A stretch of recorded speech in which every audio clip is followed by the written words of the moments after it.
Reels वाली बहू। प्रज्ञा को रील्स बनाने का बड़ा ही क्रेज है और वो दिन भर रील्स बनाती रहती है।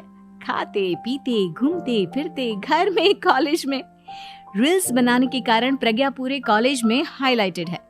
जहां उसकी रील्स सभी को पसंद आते हैं, वहीं मनीषा चिंता में डूबी रहती है। एक रोज जब खाते हुए प्रज्ञा रील्स बना रही होती है, तब मनीषा कहती है, 1 मिनट भी चैन नहीं है इस लड़की को। ये नहीं कि खाना तो आराम से खा ले, लेकिन नहीं, अरे थोड़ी देर रील्स नहीं बनाओगी तो आसमान नहीं टूट पड़ेगा। अरे मम्मी, इसी को तो कहते हैं डिटर्मिनेशन। तुम नहीं समझोगी ये सब। भगवान, इस लड़की को सद्बुद्धि दे। जब देखो तब टेढ़ा बाका मुंह बनाती रहती है। मनीषा की बात का प्रज्ञा पर जरा भी असर नहीं होता और वो खाते खाते रील्स बनाती रहती है। दिन बीतने लगते हैं और देखते देखते प्रज्ञा का कॉलेज भी खत्म हो जाता है। आए दिन कोई ना कोई मनीषा को प्रज्ञा की शादी करवाने का सुझाव दे जाता है। सब ठीक ही कहते हैं, प्रज्ञा की शादी कर देनी चाहिए। अपने घर के काम काज में व्यस्त हो जाएगी तो खुद ही ये रील्स और नाच गाना बंद हो जाएगा। मनीषा और प्रेम प्रज्ञा के लिए एक अच्छा लड़का ढूंढने लगते हैं और तभी विकी का रिश्ता प्रज्ञा के लिए आता है, जिसने प्रज्ञा को उसकी रील्स देखकर पसंद कर लिया था। अगले दिन विकी अपने माता पिता के साथ प्रज्ञा के घर पहुंच जाता है और प्रज्ञा साड़ी पहने हाथों में चाय की ट्रे लिए उनके सामने आती है। जब विकी को पसंद है तो हमें भी बहू पसंद है। बहन जी, आप बारात की तैयारी कीजिए। एक बार लड़का लड़की अकेले में बात कर ले तो अच्छा रहेगा। हाँ हाँ, क्यों नहीं। मनीषा विकी को प्रज्ञा के कमरे में भेजती है, जहां प्रज्ञा पहले से ही रील्स बना रही होती है।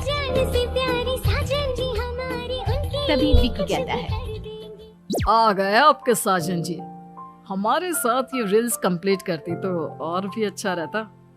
अच्छा जी, अब आ ही गए हैं तो बना ही लेती हूँ आपके साथ। दोनों मिलकर रील्स बनाते हैं। जब वी मीट और तुरंत पोस्ट भी कर देते हैं। फिर विकी कहता है, जब आप साड़ी में चाय लेकर आए तब मुझे लगा कि कहीं मैं गलत घर में तो नहीं आ गया। अब सही है। दोनों की शादी पक्की हो जाती है और शादी के दिन भी प्रज्ञा रील्स बनाने से चूकती नहीं। यहाँ तक कि बारात के समय भी नाचते हुए रील्स बनाती है। सभी लोग प्रज्ञा की तारीफ के पुल बांध देते हैं और प्रज्ञा नाचती गाती अपने ससुराल चली जाती है। सब कुछ अच्छा चल रहा होता है। प्रज्ञा यहाँ भी दिन भर हर चीज की रील्स बनाती रहती है। लेकिन कुछ दिनों के बाद जब सुनीता कहती है, बहू, ये रील्स के साथ साथ कुछ काम भी कर लिया करो। वैसे तुझे और क्या क्या बनाना आता है? मम्मी जी, वैसे तो सब कहते हैं कि मैं सब कुछ अच्छा बनाती हूँ, लेकिन मुझे लगता है कि मैं मैगी अच्छा बना लेती हूँ। हाँ, कॉफी भी अच्छा बना लेती हूँ और मुंह तो सबसे अच्छा बना लेती हूँ। हैं? अच्छा अच्छा। सुनीता अपना माथा पकड़ लेती है और कहती है, बहू, कुछ खाना बनाना भी सीख लेती। मम्मी जी, मैं लंबी प्लानिंग कर रही हूँ। जल्दी ही मैं इतनी फेमस हो जाऊंगी कि मुझे पैसे मिलने लगेंगे। हम दोनों सास बहू राज करेंगे, राज। नौकर काम करेंगी और लोगों की तो लाइन लगेगी हमसे मिलने के लिए। तेरा दिमाग खराब हो गया है क्या बहू? हंसी मजाक तक ठीक है, लेकिन इस तरह घर नहीं चलते। जितना जल्दी हो इस घर के तौर तरीकों को सीख लो। प्रज्ञा मुंह घुमाकर चली जाती है और तुरंत उसी वक्त एक रील बनाती है। ये देख सुनीता का गुस्सा 7वें आसमान पर चला जाता है और विकी के घर आती ही सुनीता उसे सब कुछ बताती है। विकी भी अब प्रज्ञा की इन हरकतों से परेशान हो जाता है। तुम टेंशन मत लो मम्मा, मैं देख लूंगा। विकी कमरे में जाता है तो देखता है कि प्रज्ञा रील्स बना रही है।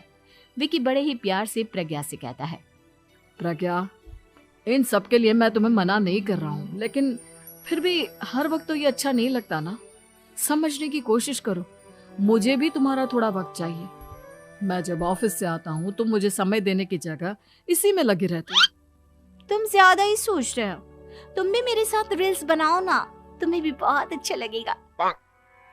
तुम्हें इज्जत से कोई बात समझ में नहीं आती क्या? दिमाग खराब हो गया है तुम्हारा इस चकाचौंध से। अगर तुमने अपना रवैया नहीं बदला तो मैं तुमसे दूर चला जाऊंगा। तुम ही रिश्ता लेकर आए थे, मुझे लड़कों की कमी नहीं थी और ना आज है। विकी दरवाजा पटककर चला जाता है। धीरे धीरे विकी प्रज्ञा से दूर होता जाता है। एक रोज मनीषा प्रज्ञा के ससुराल उससे मिलने जाती है। तब सुनीता उससे कहती है, बहन जी, अब आई हैं तो कुछ दिन यहाँ रहकर जाइएगा, आप ही का घर है। हाँ मम्मी, बहुत दिन हो गए तुम्हारे साथ एक भी रील नहीं बनाई मैंने। प्रज्ञा तुरंत अपने फोन में रील्स ऑन कर लेती है। ये सब मुझसे नहीं होता। तेरा ये भूत अभी तक नहीं उतरा क्या? बहन जी, आप कुछ कहती नहीं क्या इसे? जब आप ही कुछ नहीं कर पाई तो मैं कर ही क्या सकती हूँ। सास तो वैसी ही बदनाम है। शाम को घर की लाइट चली जाती है और मनीषा प्रज्ञा से कहती है, मेरे घुटनों में बहुत दर्द हो रहा है, तू लाइट का कुछ इंतजाम करना बेटा। अच्छा, कैंडल जला देती हूँ मम्मा। प्रज्ञा गाते हुए कैंडल जलाती है और खिड़की के पर्दे के पास रख देती है। मनीषा, जिसे बहुत दर्द हो रहा है, वो सो जाती है और प्रज्ञा हमेशा की तरह अपने रील्स में लग जाती है। उधर कैंडल की वजह से पर्दा आग पकड़ लेता है और मनीषा के कमरे में आग लग जाती है। बचाओ, कोई है, बचाओ। सभी भागते हैं और विकी कमरे की आग बुझाने में लग जाता है, लेकिन तब तक मनीषा आधी जल चुकी थी। मनीषा की हालत देख प्रज्ञा रोने लगती है। विकी मनीषा को तुरंत हॉस्पिटल ले जाता है और उसे एडमिट कराता है। विकी प्रज्ञा से कहता है, देख लिया ना, तुम्हारे इस नाच गाने की वजह से आज तुम्हारी माँ की जान जाते जाते रह गई। अब पता नहीं तुम और क्या चाहती हो। उधर डॉक्टर कहते हैं, इनकी हालत बहुत नाजुक है, आधे से ज्यादा जल चुकी है। प्रज्ञा रोती हुई मंदिर में जाती है और भगवान के आगे जाकर कहती है, भगवान, मेरी माँ को ठीक कर दो। मैं कसम खाती हूँ, हाथ से ये रील्स बनाना छोड़ दूंगी। बस मुझे मेरी माँ वापस मिल जाए। 2 दिन बीत जाते हैं और मनीषा खतरे से बाहर आ जाती है।